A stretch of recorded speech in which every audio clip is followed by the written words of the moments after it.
My name is Noel Marlowe, and nothing in my life prepared me for the moment I saw my son humiliated on that stage.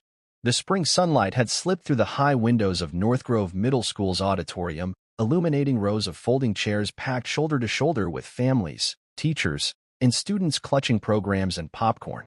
I stood at the back, deliberately blending into the shadowed alcove so I could witness Jalen's debut without distraction. He was 12, lanky with a mop of curls and a nervous energy that made him shift his feet even before the spotlight hit him. He carried his guitar like a shield, his fingers trembling slightly on the fretboard as he stepped into the warm glow.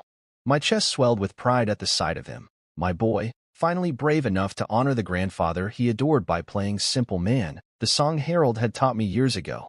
I could almost hear Harold's voice guiding Jalen's chords.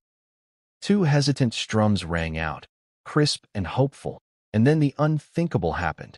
Jalen's voice caught. His confidence evaporated like mist. His hands froze on the strings, and silence slammed into the hall. I felt my pulse quicken as I moved a step closer, chest tightening with the pain of seeing my son falter. Then came the jarring laughter, a harsh ricochet through the quiet. Like father, like son, both are useless. Bradley's voice was loud and venomous, cutting across the auditorium from the front row where he sat with his arms crossed, smug grin in place.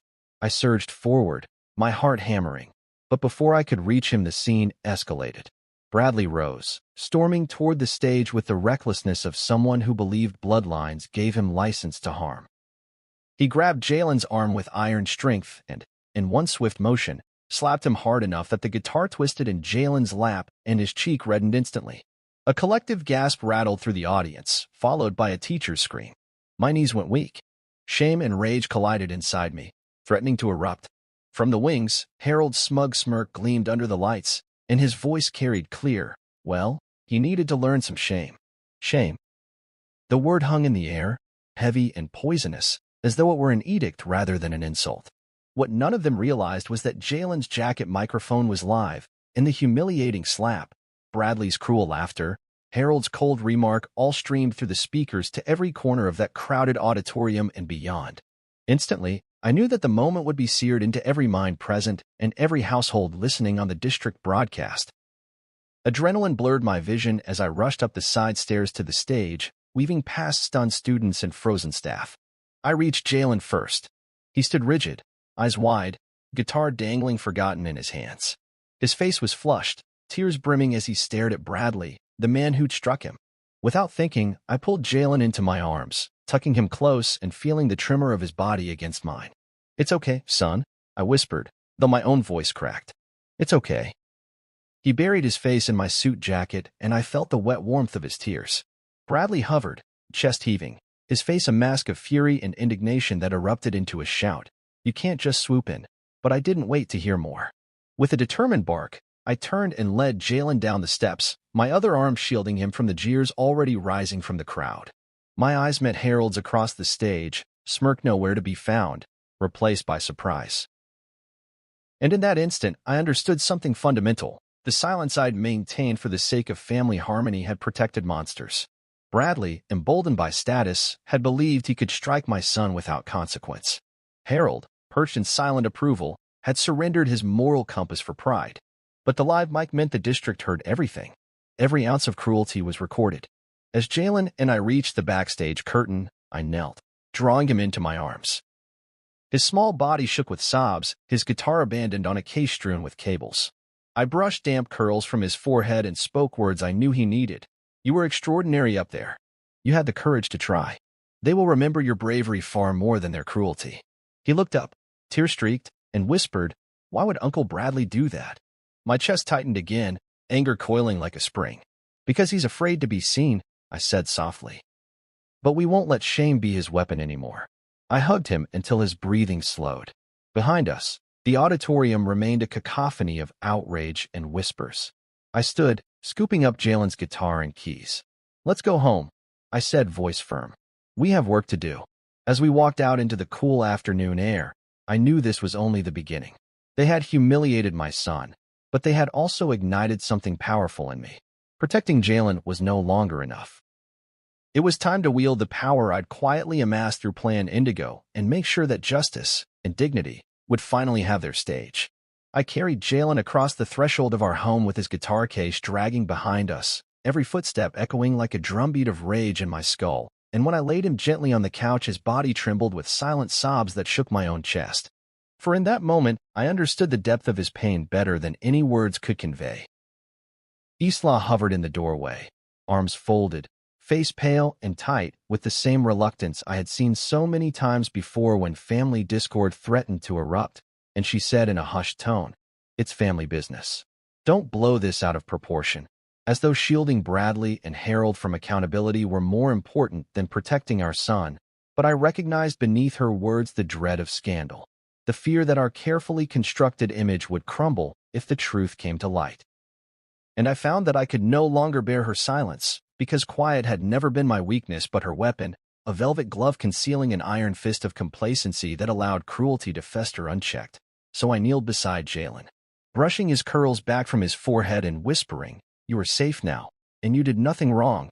And he looked up at me through tear-blurred eyes, clutching the guitar straps like a lifeline, and I felt a fierce determination surge through my veins. A determination born from years of calculated patience, of building a fortress of investments and silent influence I had labeled Plan Indigo, the project I had nurtured in secret so that no one could ever threaten my son again. When I rose, I left Jalen to rest and walked to my study, where the soft glow of my computer awaited me. Papers and folders bearing code names filled the shelves, but one folder in particular, the encrypted folder I had never shown to anyone, held the key to everything I had constructed. Ownership stakes in the school, board meeting minutes, property deeds, and funding agreements that tied every facet of Northgrove Learning Trust to my name, albeit through layers of shell companies and holding entities designed to obscure the true power behind the institution. And as I opened the folder, I felt the familiar thrill of control, the knowledge that every share, every percentage point, was a brick in the wall I had built around my family, and now the wall would become a weapon, not for vengeance but for justice. The hum of the hard drive spun up as I reviewed the plan I had crafted. First, secure the loyalty of key staff members with grants and scholarships. Second, ensure that the board held no member who could act without my consent. Third, maintain operational autonomy so that the school's administration answered only to me in times of crisis. And finally, deploy the ultimate measure of authority, public transparency of ownership, to turn the tables on anyone who thought they could trample on my son with impunity. Isla's footsteps behind me were soft but insistent, and she placed a trembling hand on my shoulder, her breath hitching as she pleaded, "Noel, please, don't do anything reckless. They're still family." I met her gaze, my own eyes cold but resolute, and answered quietly, "They struck my son. Family or not, cruelty has no place here." I closed the folder, sealing the digital vault, and said, "We'll handle this on my terms." Isla's face crumpled in anguish as though I had stabbed her altruism, but she said nothing further. Instead, she retreated down the hallway, leaving me alone with the soft glow of the screen and the weight of the choice I was about to make. In the morning, I would reveal my hand, but tonight I allowed myself just a moment of reflection. The silence I had maintained for so many years had been mistaken for weakness by those who abused their privilege. But in reality, it had been the breath before the storm, the calm inside the hurricane, and now the storm would be unleashed. I shut down the computer and walked back to the living room, where Jalen lay curled beneath a blanket, guitar case resting like a sentinel beside him. I sat down quietly and placed my hand on his, letting him grip my fingers as though they were lifelines, and he whispered, "Dad, what if they hate me forever?"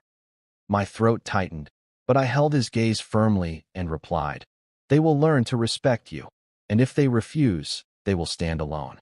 I tucked the blanket around him and kissed his forehead, feeling the soft warmth of his skin beneath my lips, and I promised him silently that no one would ever have power over his self-worth again. In that moment, I became not just a father but a guardian and a strategist, a man willing to leverage every asset, every hidden agreement, every silent investment to ensure that my son's dignity would endure, even if it meant dismantling the illusions built by his mother's family. As I turned off the lights and closed the door behind me, the words of Plan Indigo echoed in my mind. Silence is not weakness. It is the moment before you strike. And strike I would, not with anger or spite, but with the precision of a quiet man who had spent years laying the groundwork for this very hour. The blueprint for our future lay before me in that encrypted folder, And tomorrow, I would walk into the daylight and begin to use the power I had amassed to protect what mattered most. Because no one, including family, had the right to break my son's spirit again. Morning light filtered through the blinds as I sat at the kitchen table, coffee cooling beside the encrypted folder whose contents had already begun to churn the day into something unrecognizable, and my phone buzzed incessantly with notifications, tweets, messages, and voicemails from parents and teachers reacting to the viral clip that had exploded online overnight. Jalen's face, frozen in shock as Bradley's hand met his cheek, was everywhere. Local news, social media feeds, neighborhood group chats. I felt a surge of protective fury, but beneath it lay a quieter satisfaction. For the first time, everyone knew exactly what had happened. I glanced down at my suit jacket, still neatly pressed from the gala the night before, and realized this was no longer just a family matter. It was corporate governance at its most personal. Isla appeared behind me, shoulders hunched, eyes red from sleepless worry, and she whispered, "Noel, what are we going to do about all this?" I looked at her, at the woman I still loved despite every fracture in our life, and said, "We're going to finish what we started." By 8 o'clock, I was in my office, a paneled room overlooking the school grounds, where rows of empty desks waited for the day's classes, and the lobby beyond bore the echoes of last night's chaos. I tapped open my laptop, unlocked the folder, and prepared the evidence packet. Screenshots of ownership records, board minutes showing my voting control, the chain of title proving my stake in every aspect of North Grove Learning Trust. I didn't need to hide in the shadows any longer. At precisely 9, I walked into the auditorium again, this time flanked by the head of security and 2 administrators who knew better than to question me. The stage lights were harsh and artificial, but I had grown accustomed to commanding them. Teachers and students filed in, murmuring in clusters. Bradley slunk into his usual seat at the front, a mixture of hatred and defiance contorting his face. Harold remained conspicuously at his side, puffing his chest as though the day belonged to him, still believing that patriarchal privilege would shield him from disgrace. I stepped onto the stage, feeling the weight of every eye on my back. The hum of the microphone under my tie tickled my collarbone as I tapped it. "Good morning," I began, voice calm but carrying enough authority to still the room. "I am Noel Marlowe. You know me as a parent, perhaps as Jalen's father. Today, you will know me as the majority shareholder and CEO of the North Grove Learning Trust." A collective intake of breath swept through the audience, audible as a gust of wind across the wooden floor. I allowed the moment to linger, letting people digest the revelation that the quiet man who walked among them held the reins of power. Then I clicked the remote. The projector whirred to life, casting a bright rectangle onto the screen behind me. The first image was Bradley's face twisted in cruel amusement. The next, Jalen's stunned expression. The final frame captured Harold's smirk. Then the video played, the slap sounding crisp as winter air, Bradley's laughter hollow as a cracked bell, Harold's voice dripping contempt. Well, he needed to learn some shame. Gasps echoed off the walls. I watched Bradley's hand twitch at his side, powerless for the first time, and Harold's smirk melted to disbelief. When the clip ended, I advanced to the edge of the stage and leaned forward, voice as quiet as a surgeon's scalpel. "That recording was made on school property, on equipment you all maintain. It's audible to every student, staff member, and parent in this district, which means the trust one placed in family boundaries was misplaced. Shame should not be inflicted on a child learning to find his voice." I turned slowly toward Bradley. "Effective immediately, your role as athletics director is terminated. Your access to all school facilities is revoked, and payroll has been suspended pending review." Bradley sprang to his feet, face red, but before he could speak, I held up a hand. "Family or not, no one here is above accountability."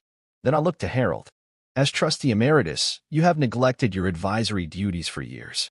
Your pension payments will be halted until you attend mandatory sessions on child welfare and professional boundaries, sessions I will personally oversee." Whispers rippled through the crowd. Some parents scribbled notes, students exchanged alarmed glances. Teachers straightened, uncertain whether to applaud or protest. I stepped back and allowed the silence to fill the space. Finally, I said, "This institution exists to nurture young minds, not perpetuate cycles of fear and humiliation. We will implement a new code of conduct, an anonymous reporting system, and professional training for every adult on these premises. We start today. Then I closed my laptop, signaling the end of the spectacle. The microphone clicked off, leaving an echo that felt like a promise. As I descended the stage, I felt the tension drain from my shoulders and resolve take its place. Jalen's future was no longer dependent on mercy or apology. It was secured by systems and policies too robust for bullies to penetrate. In the parking lot afterward, I found Jalen waiting, guitar slung over his back, eyes bright with relief and pride. He slipped his hand into mine, and I knew that by making the truth public, I had given him far more than justice. I had given him a legacy of integrity and the knowledge that, when the world tried to silence him, his father would be there to amplify his voice. The auditorium's air felt colder than before, as though the chandeliers themselves recoiled from Bradley's presence, and I stood beneath the harsh lights, watching him hesitate at the edge of the stage where only moments ago I had delivered my verdict. His shoulders sagged in disbelief as the realization sank in that family ties no longer shielded him from consequence, and I could almost feel the weight of every skeptical gaze measuring his fall from grace. The moment stretched, and I let it sit heavy in the silence, savoring the clarity that came from absolute authority. Then, with steady steps, I crossed the stage and stood directly in front of Bradley, eyes locked on his, heart pounding with the gravity of what I was about to do. His face was pale, lips parted, as if he might sputter a defense, but no words came.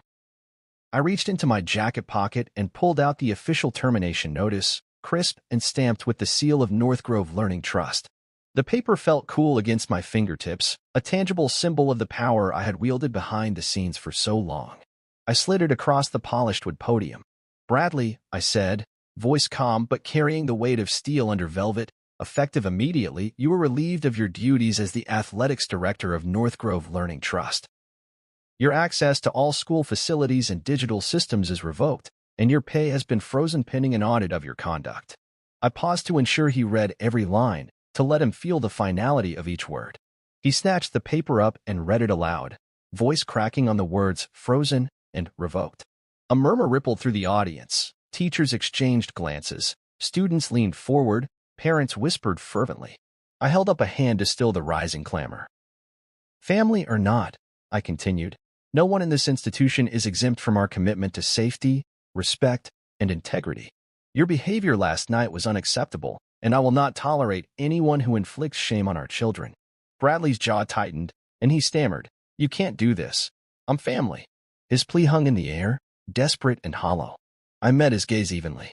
Family does not grant impunity. It is a bond built on trust and responsibility. You betrayed that trust. Now, leave the stage. Security officers moved forward, their discreet badges catching the light. Bradley stepped back, hand trembling as he folded the termination notice and tucked it into his coat pocket. He cast a look at Harold, who sat frozen in his chair, and it was clear that the old man had no answers that could save either of them. As Bradley descended the steps, shoulders hunched, I addressed the audience once more. Let today mark a new era for North Grove Learning Trust. One where accountability is absolute, and where every adult here understands that our first duty is to protect our students, not to protect each other. I turned to face Harold, whose smirk had long since vanished, replaced by shock and fury. The man who once sat on the advisory board with impunity now found himself exposed. I clicked the remote in my hand, and the projector flickered back to life, displaying a slide titled Trustee Accountability. Beneath it appeared the minutes from board meetings showing Harold's absenteeism, followed by a list of policies he had ignored and memos he had failed to respond to. Then, in bold red letters, another notice, Trustee Benefits Suspended. I watched as Harold's knuckles whitened around the armrest. "Harold," I said, voice low but clear enough for every ear in the hall to catch, "you have not attended a single advisory meeting in the past 2 years. Despite receiving full pension benefits, you have failed to contribute to the governance of this institution. Effective immediately, your trustee emeritus status is suspended, and your pension payments will be withheld pending a formal review of your contributions." He sat rigid, mouth opening and closing like a fish gasping for water. Finally, he croaked, "You can't do that." "I've earned." I interrupted him with a single, pointed glance. "Your status and benefits are privileges extended by this trust, not entitlements." Should you wish to resume your role, you will attend mandatory training on ethical leadership and child welfare, sessions I will oversee personally. The auditorium fell silent, the only sound the faint humming of the projector. Harold bowed his head, the weight of his own disgrace settling on him like a shroud. I lowered the remote and stepped away from the podium, signaling the end of our confrontation. Teachers began gathering their things. Students exchanged excited whispers. Parents rose, some applauding under their breath at the long-overdue reckoning. Bradley lingered at the edge of the stage, eyes downcast, until a security officer gently but firmly guided him toward the exit.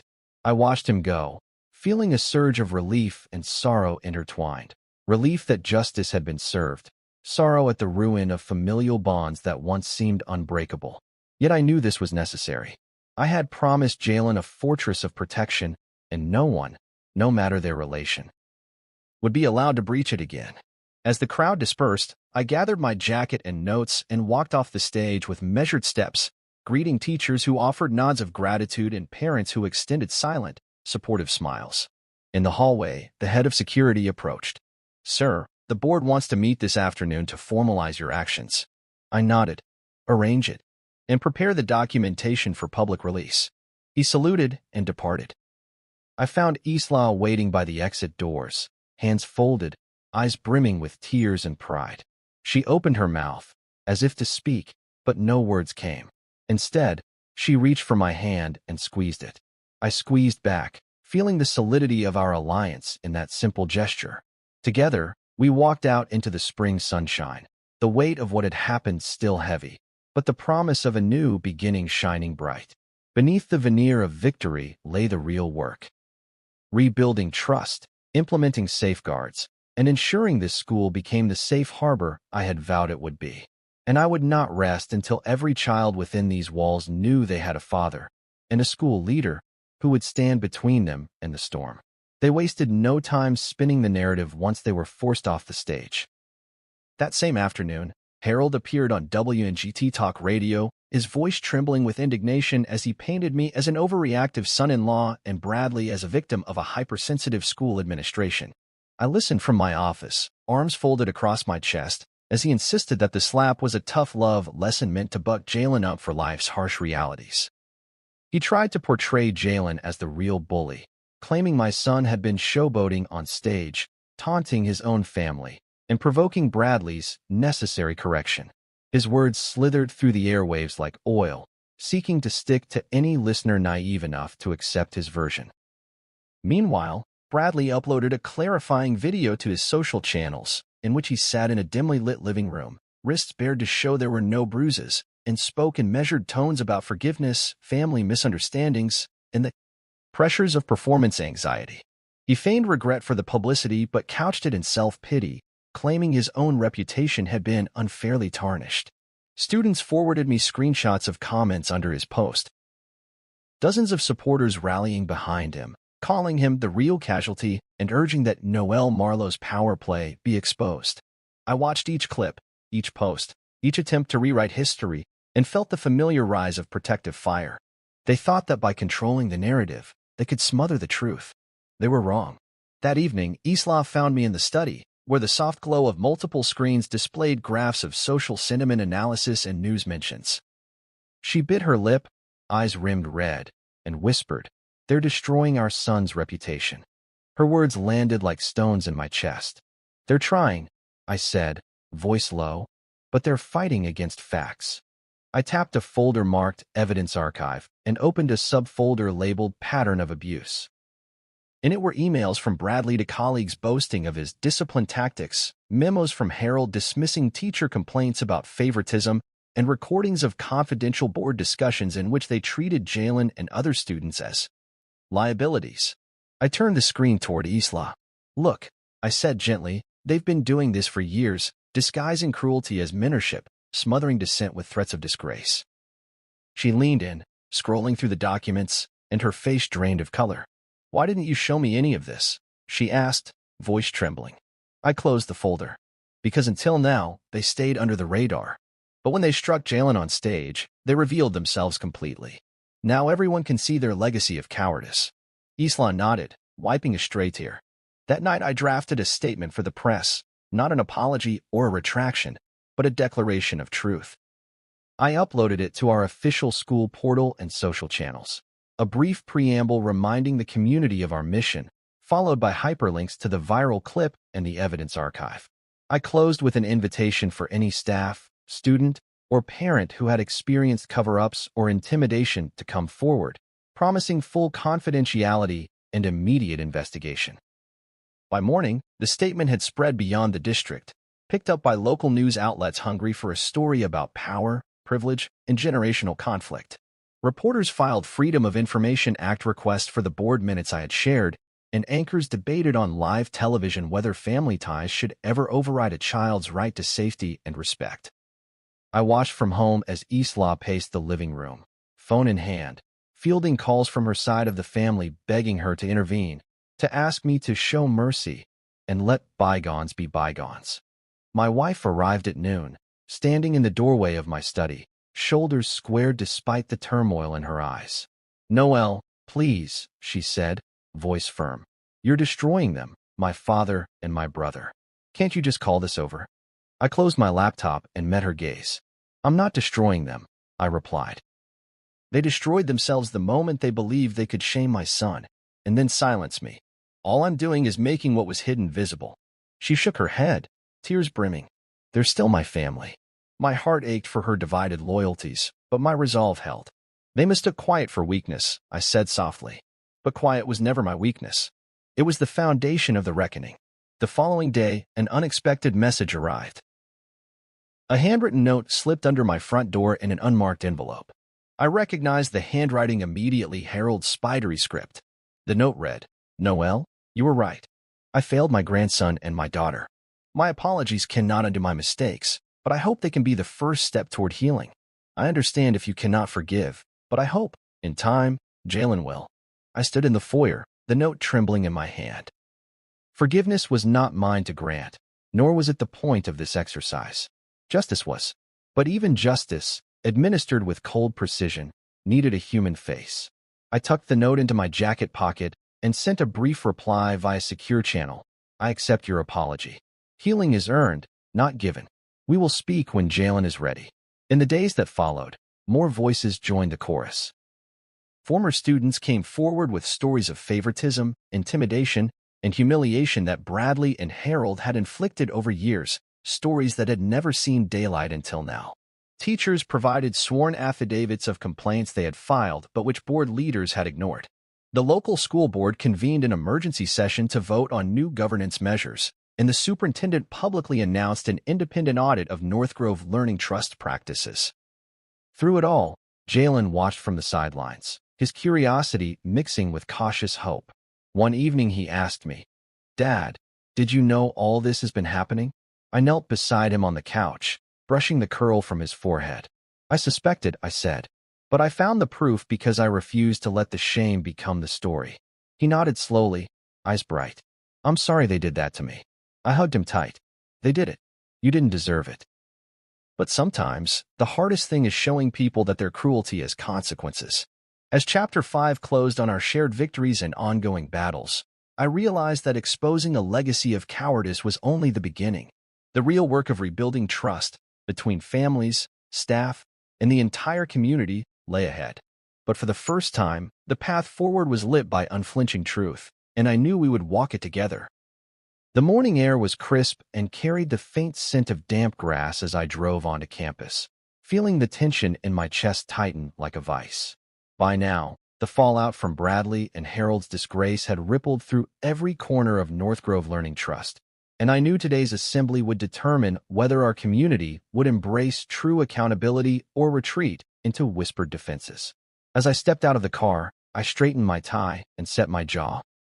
Isla had pleaded with me last night to call off the press coverage, her voice cracking with fear that I would push the family beyond repair, but I had refused. Silence had protected monsters far too long, and nothing short of full transparency could cleanse the rot. I greeted the new head of student engagement, Dr. Amara Lewis, whose calm presence had become a pillar of healing in recent weeks. She gave me a reassuring nod as we walked toward the auditorium doors, where a throng of students, parents, and staff gathered under a banner reading "Truth, trust, transformation. Reporters lined the back row, lenses poised like vultures. I ascended the stage alone, feeling the hum of anticipation ripple through the crowd. The microphone crackled, and I allowed the moment to settle in before speaking. "Good afternoon," I began, voice measured. Yesterday, Bradley and Harold issued personal apologies in separate forums. Today, we will hear them here, in front of this community. A murmur swept through the audience. Some parents exchanged uneasy glances, students sat rigid, and a cluster of Bradley's former colleagues shifted uncomfortably. I continued, "This is not a spectacle. It is a step toward accountability. An apology is only as meaningful as the actions that follow." With that, I motioned to the side of the stage. Bradley appeared first, wearing a gray suit that hung awkwardly on his stiff shoulders. He approached the podium with hesitant steps, gaze cast downward as he cleared his throat. The hush deepened. I owe this community an apology. What I did to Jalen was unforgivable," he began, voice trembling. He paused, swallowing hard as he tried to maintain composure under the weight of every watchful eye. "I struck a child in front of his peers and family. No amount of tough love or tradition excuses that." His words were simple, but the silence that followed felt like a verdict. I watched his reflection in the polished lectern, noting the subtle trembling of his hands. After a moment, he lifted his head, eyes scanning the audience as though searching for redemption. "I am committed to making amends. I will undergo sensitivity training, and I volunteer to lead workshops on respectful conduct for all staff." A ripple of surprise spread through the crowd. Some parents nodded approvingly. Others clenched their jaws, as though still unsure. Bradley stepped back, relief and shame mingling on his face, and I offered a brief, formal nod. Next, Harold approached the podium, cane in hand and shoulders stooped. He wore his usual tweed jacket, now dusted with a fragility I had never seen before. The smirk was gone. In its place lay a man unmasked by consequence. He cleared his throat, voice raspy but earnest. "I have lived too long believing that name and privilege could shield me from accountability.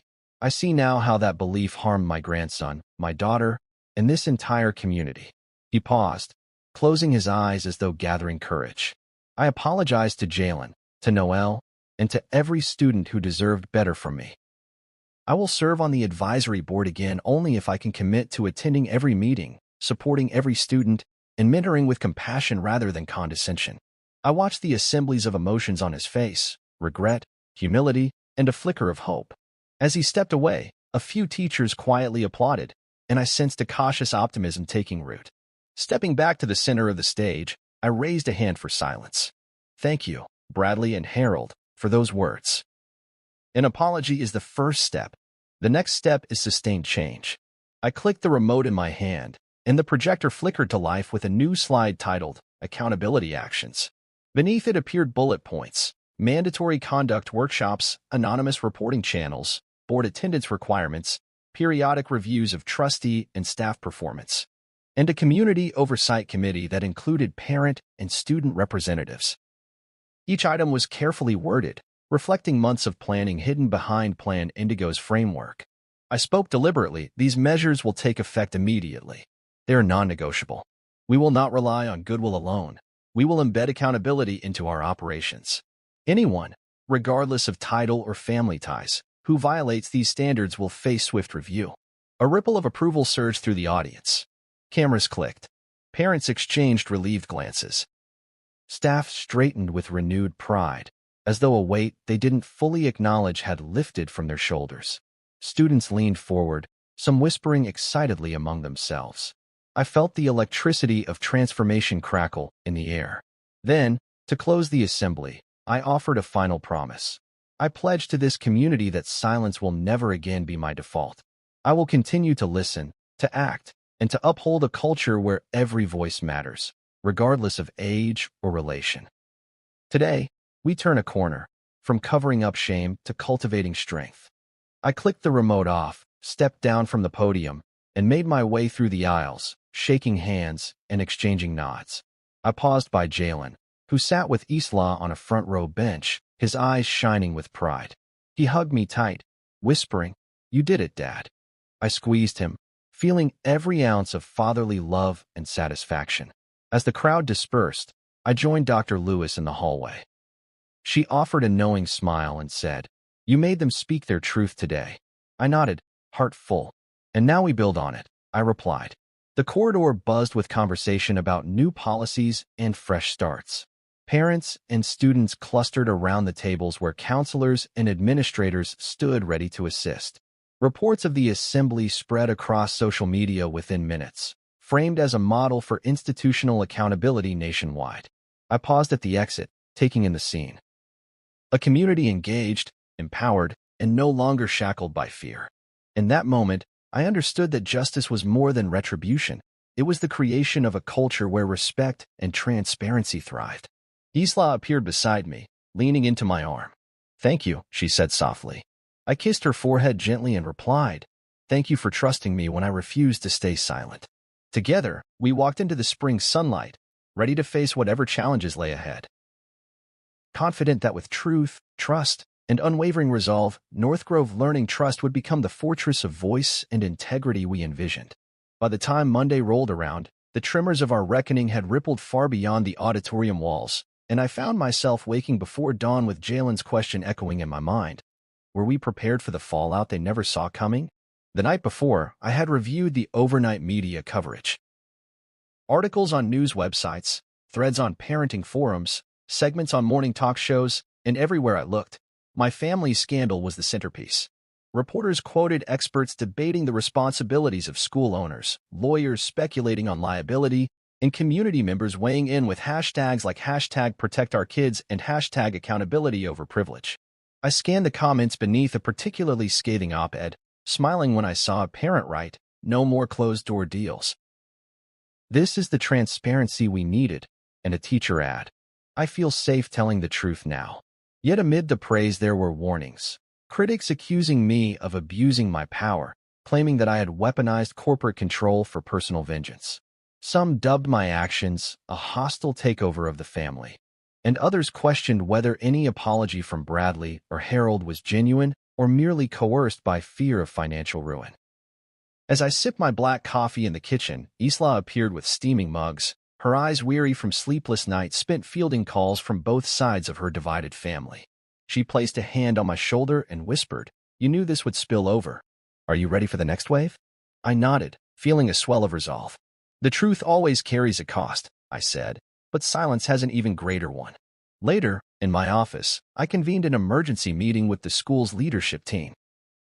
Dr. Amara Lewis, the head of security, the new communications director, and our legal counsel. The conference room smelled of stale air and determination. I laid out a detailed plan to manage the crisis and solidify our reforms. First, we would launch a dedicated hotline and email address for students and staff to report any misconduct, ensuring anonymous submissions would be protected by federal whistleblower statutes.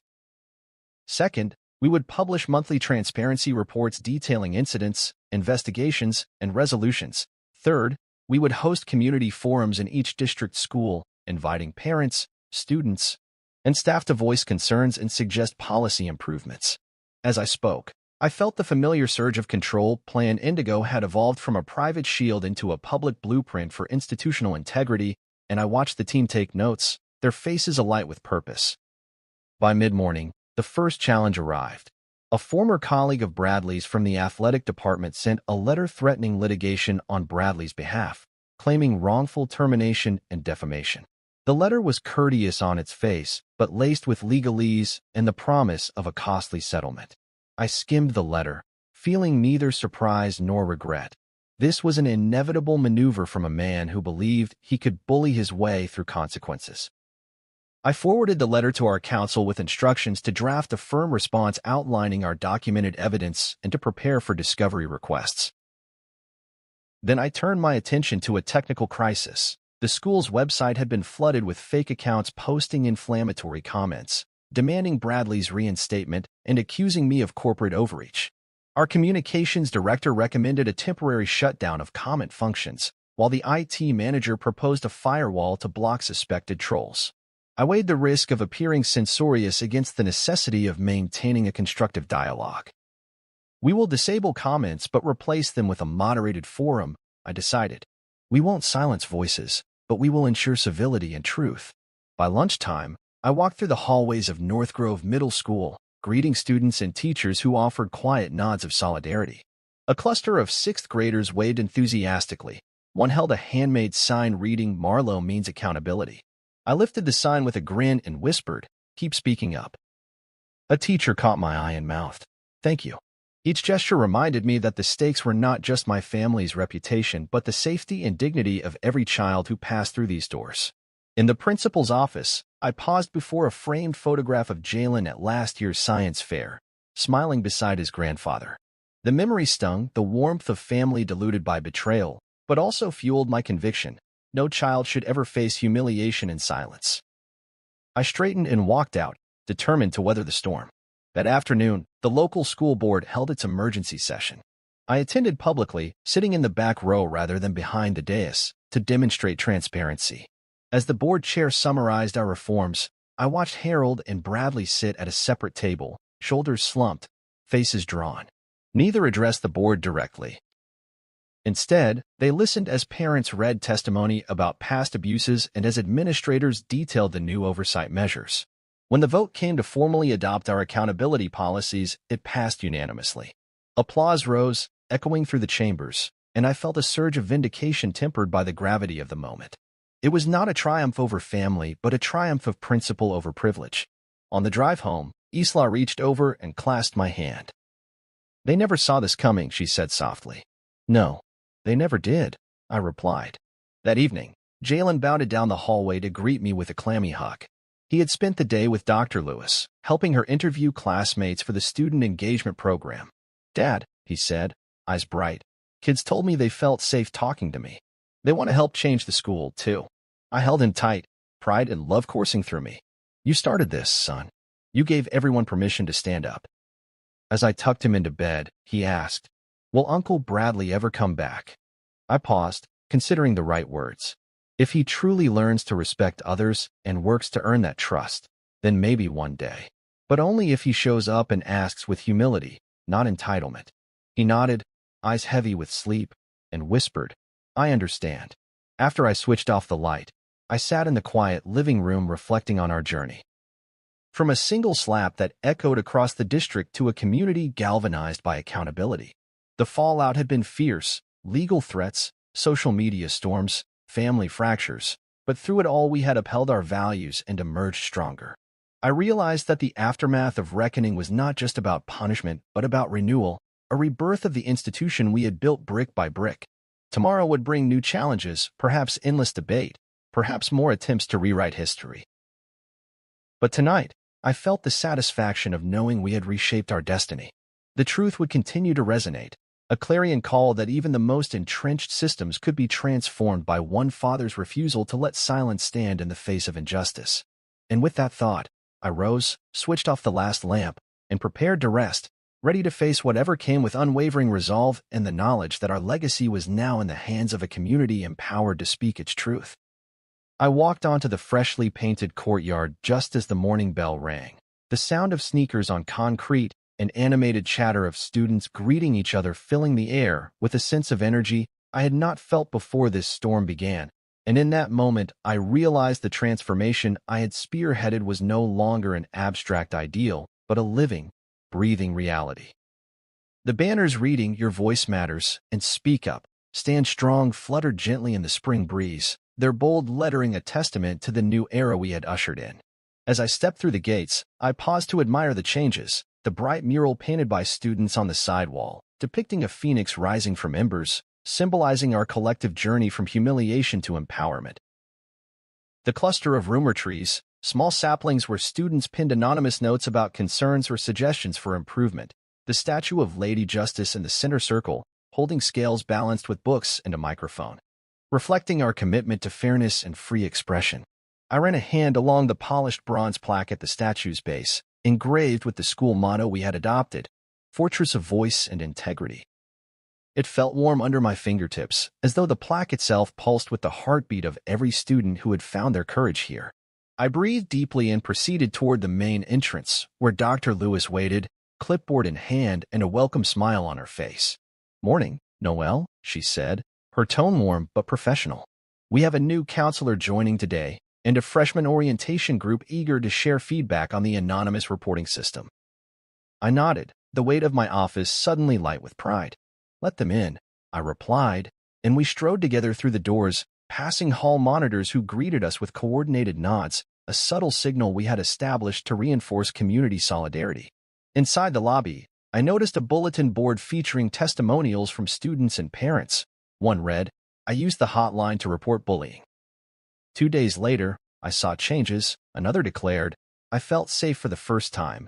And yet another praised the transparent monthly reports displayed in the glass cases along the hallway. I stopped to read each one, my heart swelling at the realization that our policies had not only been implemented but embraced by those they served. A group of 10th graders clustered nearby, clutching tablets as they prepared to record a segment for the school's new student-led podcast, Voices of North Grove, where they interviewed peers about leadership, equity, and the power of speaking out. I offered them a thumbs up, and they returned it eagerly, one calling out, "Thanks for letting us lead, Principal Marlowe." I couldn't help but grin. This was the essence of the fortress we had built. Students at the center, wielding their voices to shape an institution that listened.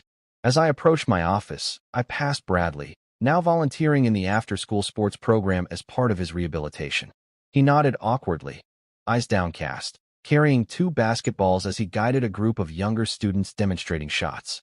I paused and watched as he gently corrected one child's form, offering encouragement rather than derision. The transformation in him was not complete, but it was visible. His posture was less defensive, his tone softer. I gave him a quiet nod of acknowledgement, and he offered a tentative smile before turning back to his team. Next to him, Jalen cheered from the sidelines, acting as the junior director of student engagement, clipboard in hand and stopwatch around his neck, timing drills and handing out water bottles. He caught my eye and waved. I waved back, pride surging knowing that he had not only survived his ordeal but thrived in the environment we had collectively forged.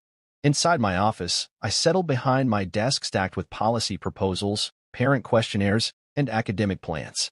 Isla's hot chocolate sat at the edge of the surface, left from a brief morning visit.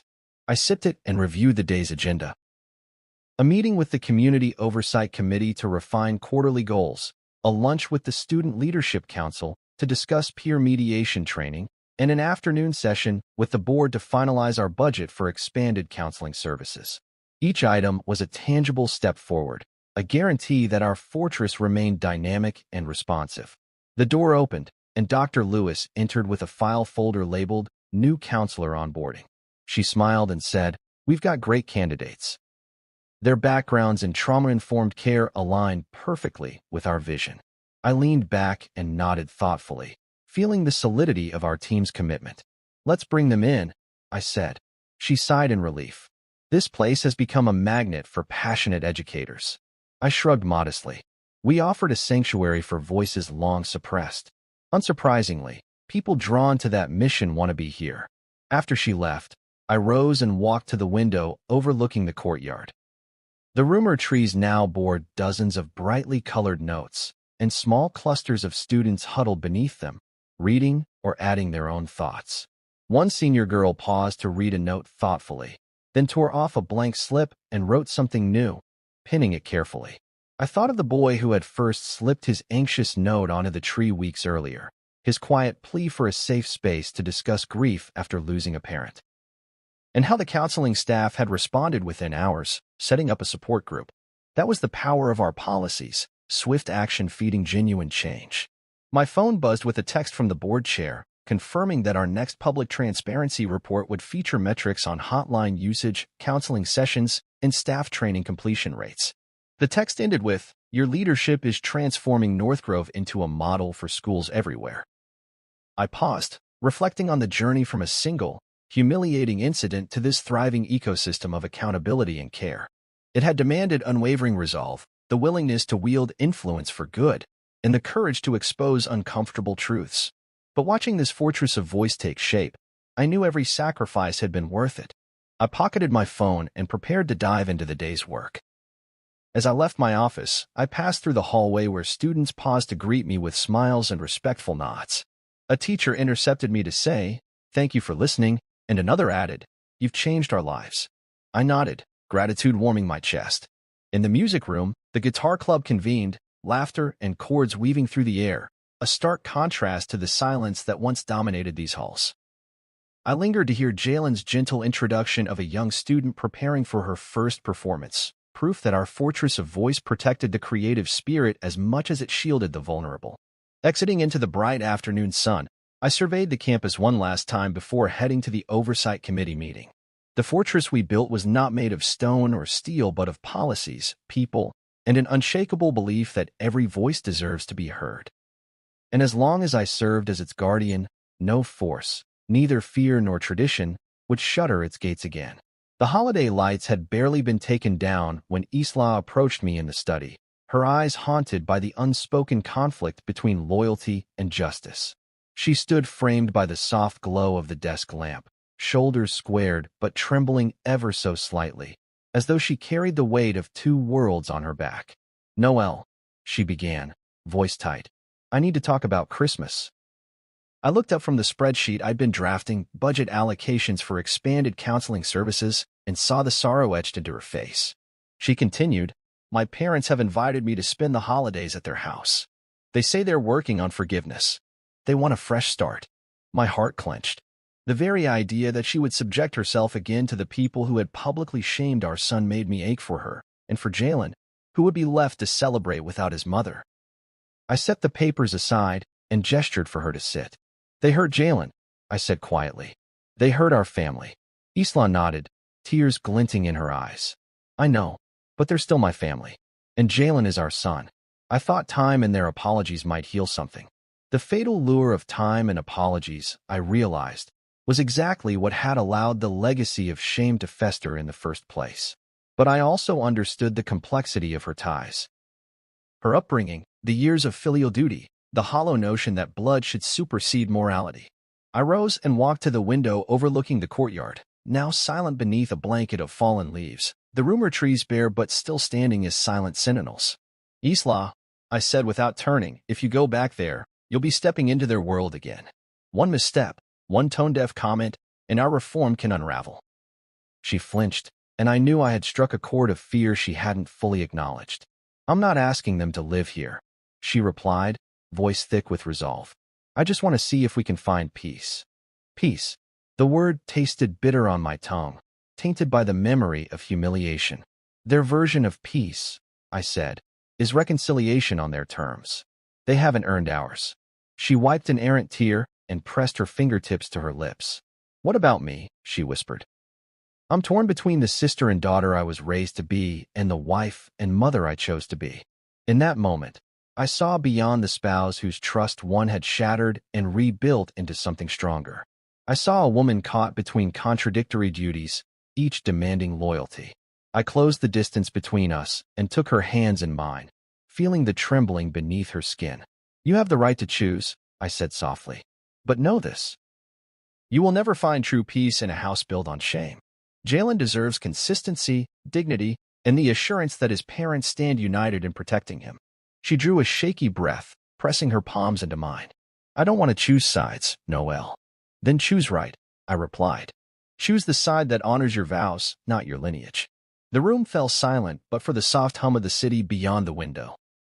I could see in her eyes the battle being waged between ancestral obligation and the new values we had forged together. At last, she closed her eyes and nodded. "I'll stay with you," she said, voice almost inaudible. "With Jalen. I see now that leaving would feel like a betrayal." Relief and pride washed through me, mingling with regret for the conflict I had forced upon her. I pulled her into my arms, and we stood together in the quiet study, the only sound our synchronized breathing. Over her shoulder, I noticed the stack of family holiday cards on my desk, sentiments of love that had masked years of cruelty. I gathered them up and tucked them into a drawer, a small symbolic gesture that our future would no longer depend on hollow niceties. "It won't be easy," I murmured into her hair. "Family dynamics rarely are. But whatever happens, we face it together." She tilted her head, and I kissed her temple, tasting salt and resolve. "Thank you," she whispered. "Thank you for giving me the choice."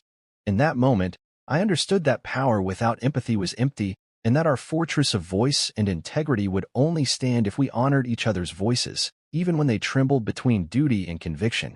Later that evening, as I prepared for a board meeting, I found Jalen in the hallway beneath the fading light. He looked up at me with hopeful eyes and asked, "Is Mom coming to the holiday concert?" I smiled gently, ruffling his hair. "Yes," I said, as firmly as if I were proclaiming a new policy. "She's here to stay." His grin lit his face, and he threw his arms around me. In his warmth, I found my certainty reinforced. Love and integrity, once earned, would guide every choice we made, and no tradition, no bloodline, could ever trump the vow to protect our son's dignity. That night, I drafted a new family agreement, an informal pact of mutual respect and commitment. Knowing that our greatest legacy would be the values we chose to embody, not the names we were born to bear. 6 months after the spring showcase, I stood at the threshold of the new Marlowe Center for Youth Integrity and Arts, its gleaming glass facade reflecting the sunrise like a promise reborn. The center rose on land donated by North Grove Learning Trust, a testament to our commitment to transforming pain into purpose. Beside me, Jalen's small hand slipped into mine, and I felt the familiar spark of pride I'd carried since the day he first lifted his guitar. Today wasn't about retribution or boardroom battles. It was about renewal, about what could blossom when we refused to let shame define us. A gentle breeze carried the laughter of children streaming through the center's open doors, their faces alight with the same curiosity and hope that had once trembled in Jalen's eyes. Parents and community leaders gathered on the plaza, clutching programs printed with the center's mission to amplify silenced voices through art, music, and advocacy. Reporters' cameras lined the edge of the crowd, ready to capture the ribbon-cutting moment that would headline tomorrow's news. I drew a steadying breath, brushing my suit lapel clean of metaphorical dust, and turned to Jalen. His grin was wide, toothy, unguarded, the grin of a boy who had faced humiliation and rediscovered joy. He raised a pair of golden scissors with ceremonial flourish and modeled them for the cameras. "Ready, Dad?" he asked, voice steady.